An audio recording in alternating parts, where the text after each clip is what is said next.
bem-vindos à primeira aula teórica da disciplina de Ciência e Tecnologia de Produtos Lácteos Concentrados e Desidratados, TAL 446.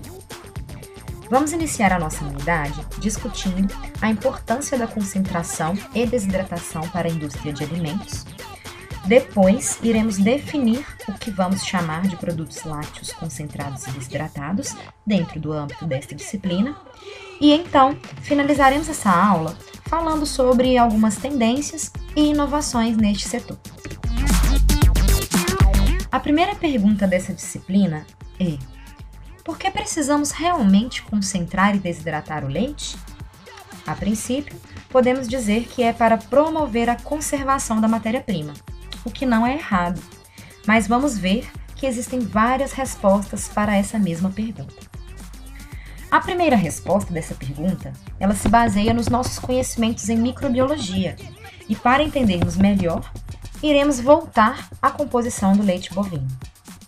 Como vocês já sabem, o leite é composto em sua maioria por água e nela estão dissolvidos lactose e alguns minerais. Também na fase aquosa encontramos dispersas as proteínas e as gorduras. Apesar das células somáticas e dos micro-organismos não fazerem parte da composição do leite, é quase impossível obter a matéria-prima sem a presença destes elementos. As células somáticas, elas são oriundas da descamação do epitélio do úbere do animal e, durante a ordenha, elas têm acesso ao leite. Por outro lado, o leite é biosintetizado de forma estéril. E aí uma nova pergunta surge: de onde será que vêm esses micro-organismos? Esses micro-organismos, eles podem ser inoculados ao leite por diferentes vias. A primeira delas ocorre durante a ordenha, por meio de infecções no animal, uma precária higienização do úbere, mãos de colaboradores, equipamentos de ordenha mal sanitizados. O leite também pode ser contaminado por partículas presentes no ar, utensílios que entram em contato direto com a matéria-prima e ainda por equipamentos usados na estocagem e no transporte desse leite. Como foi visto anteriormente, o leite possui carboidratos, proteínas e outros constituintes que permitem a multiplicação de vários micro-organismos responsáveis pela sua deterioração. Então, respondendo à nossa pergunta inicial, nós podemos dizer que a concentração e a desidratação, elas alteram os parâmetros intrínsecos do leite, sobretudo no que se diz respeito à umidade e atividade de água, tornando o leite um substrato menos favorável à multiplicação microbiana. A consequência disso é que o processo de biodeterioração, ele se tornará mais lento e o alimento poderá, então, ser conservado por mais tempo. Ainda respondendo àquela nossa primeira pergunta, a concentração e a desidratação aumentam o tempo de armazenamento do leite, o que permite controlar a sazonalidade da produção, ou seja, que mesmo em períodos onde a produção de leite é menor, nós ainda teremos produtos disponíveis no mercado. Além disso, o maior tempo de estocagem permite uma distribuição de produtos lácteos a várias regiões, que a produção leiteira não é suficiente para atender às necessidades de toda aquela população.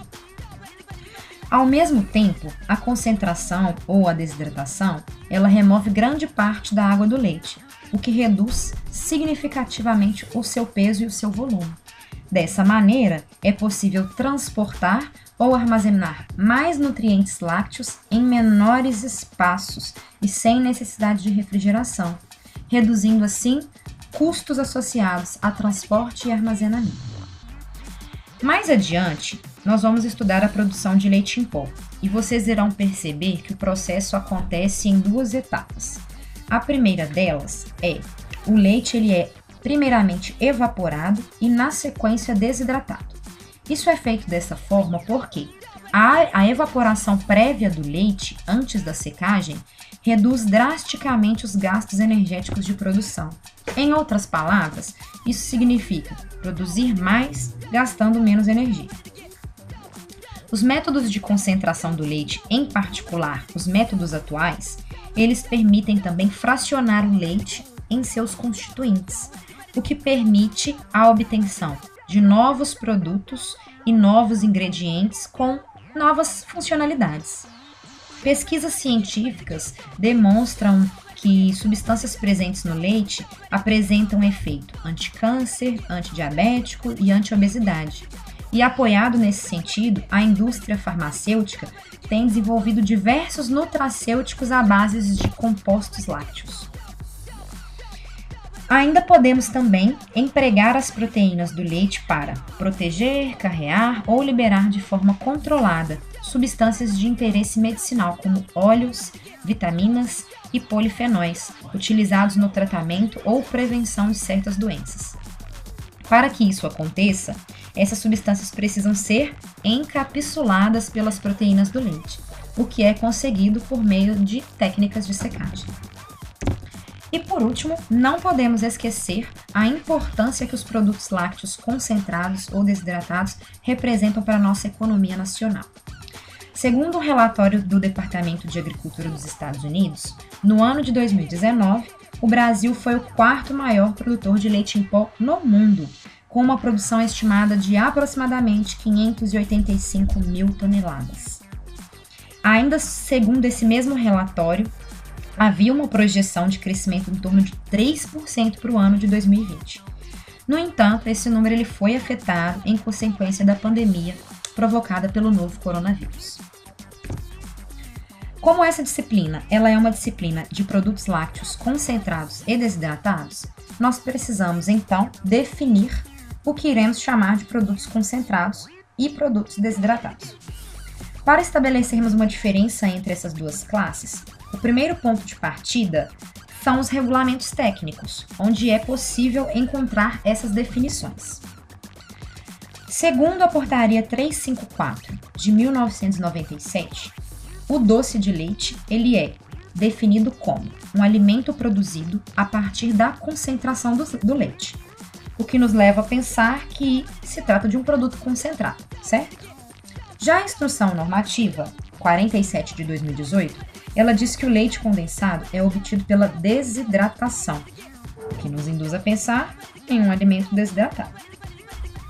Mais adiante, na Portaria 146 de 1996, o leite em pó é obtido por desidratação, logo, é um produto desidratado.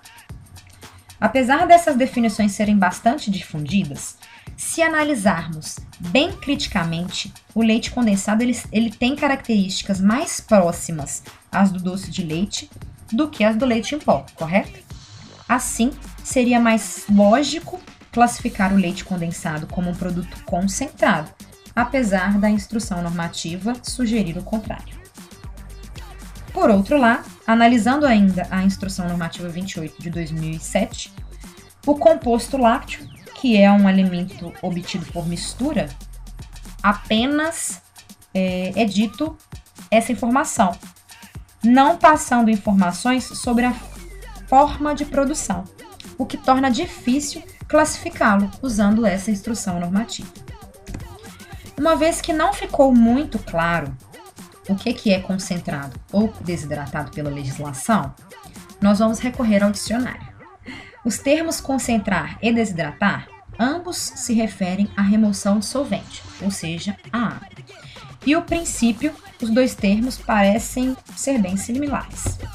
No entanto, existe uma diferença bem sutil entre esses dois. A concentração, ela refere-se à obtenção de uma solução com alta concentração de sólidos. A partir disso, a gente pode pensar em doce de leite, leite evaporado e leite condensado, por exemplo. Já a definição de desidratação é mais ampla e diz somente em remover água, sem explicar como é o processo. Por essa definição, leite condensado, doce de leite, leite em pó poderiam ser enquadrados como desidratados, o que também não faz muito sentido. Então, para definirmos o que chamaremos de concentrados ou desidratados, para essa disciplina, nós vamos imaginar o que conhecemos como produtos concentrados. Logo, nos vem à cabeça doce de leite, leite condensado e leite evaporado.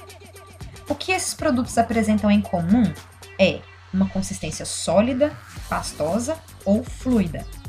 E o teor de umidade, que pode variar de 10% a 30%. Em contrapartida, quando pensamos em produtos lácteos desidratados, nos vêm todos aqueles alimentos na forma de pó, como o leite em pó, soro em pó e compostos lácteos. Além desses produtos terem como ponto comum o fato deles serem pós, eles apresentam umidade inferior a 5%.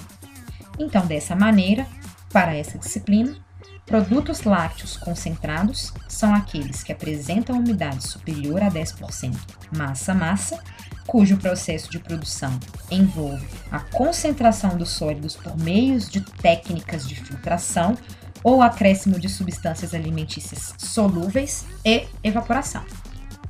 E produtos lácteos desidratados possuem umidade inferior a 5% massa-massa, cujo processo de produção envolve a remoção de água por meio de um processo evaporativo. Como exemplos de produtos concentrados, nós citaremos o leite evaporado, leite condensado, misturas lácteas condensadas e doce de leite. Já como exemplos de produtos desidratados, temos o leite em pó, compostos lácteos, soro em pó, concentrado proteico em pó do soro ou do leite, caseína micelar em pó, isolados proteicos em pó, permeado de ultrafiltração em pó, o leitelho em pó, lactose em pó e fórmulas infantis. Agora, antes de partirmos para as inovações no setor, vamos primeiramente falar do que move essas inovações. Na categoria de produtos, as inovações incrementais são as mais recorrentes e elas se caracterizam por pequenas melhorias ou modificações num determinado alimento, sem alterar de uma forma expressiva a funcionalidade ou a forma de consumo. Por outro lado, as inovações bem radicais são aquelas relacionadas ao desenvolvimento de um novo produto ou de uma nova tecnologia, com capacidade de alterar os padrões de consumo ou de um processo. Como exemplos, podem ser citados a introdução de técnicas de filtração em membrana para o fracionamento dos constituintes do leite. As inovações recentes no setor de lácteos são direcionadas por uma série de fatores, como a distribuição de renda familiar, envelhecimento da população, uma valorização do estilo de vida mais saudável e mais sustentável, avanços em tecnologia, maior acesso à informação e crescente rejeição da população a alimentos e bebidas processadas. A combinação desses fatores tem tornado o consumidor cada vez mais criterioso quanto à procura de produtos saudáveis e com maior valor nutricional. E, além disso, com redução da adição de açúcar, gorduras, sódio e também de ingredientes artificiais. Esses mesmos fatores também têm impulsionado o mercado a atender uma demanda de consumidores com necessidades nutricionais bem específicas, como é o caso dos indivíduos que são intolerantes à lactose, ou ainda consumidores que procuram alimentos com sabores mais sofisticados, práticos e funcionais. Além da mudança no perfil de consumo, a constante interferência de políticas públicas e de legislações tem impulsionado a indústria de laticínios na reformulação de produtos mais saudáveis e também com valores nutricionais mais equilibrados.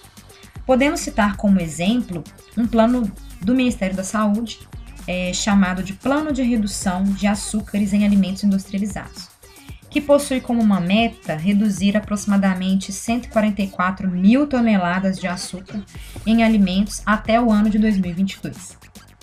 Uma ampla análise de projeções de mercado e dos principais eventos de agências especializadas em inovações de produtos lácteos permite identificar algumas macrotendências. E essas macrotendências elas irão ditar todo o setor de inovação para os próximos anos. A primeira macrotendência, ela se diz respeito a quê? A saudabilidade, funcionalidade e bem-estar. Essa vertente, ela vai visar atender às necessidades de consumidores que buscam por alimentos que promovam benefícios à saúde ou que permitam uma sensação de bem-estar. Dentro desse segmento, encontra-se os chamados alimentos funcionais, que contêm ingredientes ou substâncias que vão produzir efeitos fisiológicos, como as fibras e os probióticos. Segundo as projeções da Mintel, no ano de 2019, os fabricantes de alimentos e bebidas, eles vão se inspirar nas indústrias de cosméticos para desenvolver produtos centrados no envelhecimento saudável. Então, de acordo com essas projeções, os alimentos do futuro, eles serão suplementados com vitaminas do complexo B, colina e ômega 3, que são substâncias associadas ao aumento do poder do cérebro, foco, atenção e também bem-estar no geral. A segunda macrotendência, chamada adequação e dietas específicas, ela vai englobar os consumidores que optam por produtos com menores teores de sódio, gorduras e açúcar, com a intenção e o desejo de equilibrar a alimentação diária, controlar o peso ou a pressão arterial e também para prevenir doenças. Além disso, uma forte tendência de rejeição a alimentos contendo lactose tem sido observada, mesmo em pessoas não intolerantes. Na sequência, a macrotendência de conveniência e praticidade de consumo, ela é voltada para a busca por praticidade, para conseguir conciliar o desejo de se alimentar saudável e a vida agitada nos centros urbanos. Nessa direção, snacks lácteos e refeições líquidas para consumo em trânsito têm sido uma alternativa para as pessoas que não possuem tempo para preparar ou ter uma refeição completa. A macrotendência sustentabilidade e naturalidade, ela valoriza os modos agroecológicos de produção de alimentos. A autenticidade, pureza e frescor impõem restrições no uso de ingredientes que são considerados artificiais ou não naturais. Então, a naturalidade ela gera uma rejeição de produtos elaborados com leite proveniente da agropecuária tradicional, simplesmente pelo um preconceito quanto aos possíveis contaminantes químicos que tais produtos podem conter. Dessa forma, alguns consumidores têm optado por produtos de origem local, cuja procedência dos ingredientes e das formas de produção são realmente conhecidas. Já a premiumização, ela é direcionada aos consumidores que têm aquele interesse em produtos com sabor sofisticado, exótico e que permitam novas experiências sensoriais. Então, nessa tendência estão os produtos de leite não bovino, aqueles produtos artesanais ou com alegações premium e gourmet. No segmento de saudabilidade, funcionalidade e bem-estar, nós podemos citar os exemplos, como cápsulas com melatonina, que podem auxiliar na regulação do sono, cápsulas de lactoferrina, com propriedades reguladoras no sistema imune, alguns compostos lácteos com probióticos, prebióticos, ou ainda várias combinações de cálcio, proteína e vitamina D direcionada a pessoas com mais de 50 anos.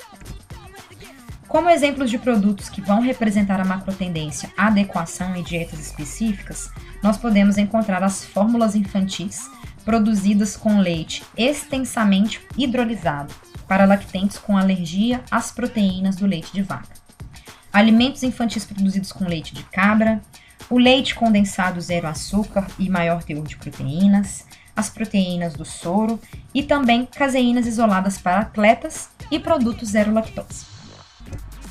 Em conveniência e praticidade, nós podemos citar o exemplo: o leite condensado em bisnaga, leite evaporado em porções individuais para levar, o leite condensado em sachê para lanches e ainda gotas de doce de leite, que são fáceis e práticos de levar e consumir. No segmento de sustentabilidade e naturalidade, que é representado pelos leites em pós produzidos a partir de leite A2 e leite orgânico.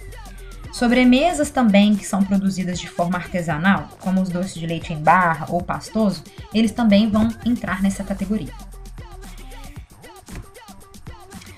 Dentre os produtos considerados premium, nós temos algumas fórmulas infantis como exemplo, concentrados proteicos com alto teor de proteína, alguns temperos desidratados à base de queijos e doces de leite com sabores diferenciados, como é o caso do doce de leite Viçosa, nos sabores chocolate e café. Então, chegamos ao fim da aula de hoje e o nosso próximo assunto será o efeito da concentração e desidratação sobre os constituintes do leite. Até breve!